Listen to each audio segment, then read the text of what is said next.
Près de ce moulin et de ce cours d'eau, 3 éoliennes pourraient bientôt voir le jour au-dessus de ces arbres. Dans la vallée, les pales culmineraient au-dessus des arbres centenaires, des chênes centenaires ici, 120 mètres de hauteur. Ce serait une nuisance et sonore et visuelle terrible. Depuis le dépôt du permis de construire en 2012, cette association de riverains enchaîne les recours. Les éoliennes seraient implantées trop près des habitations. La loi, jusqu'à aujourd'hui, est de 500 mètres. En ce qui concerne le moulin, il n'y aurait pas de problème, sauf qu'il y a 2 habitations dans la vallée qui sont à 420 et 470 mètres. Donc en deçà des 500 mètres réglementaires.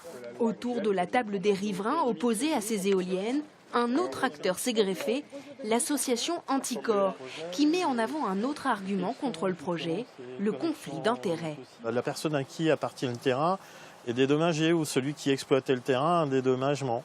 Voilà, donc nous, en tout cas, ça nous intéresse parce qu'on a des éléments qui nous laisseraient penser qu'il peut y avoir une interaction entre effectivement certains élus et l'installation de ces éoliennes.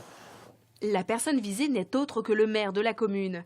Agriculteur, il exploite effectivement une des 2 parcelles où doivent être implantées les éoliennes.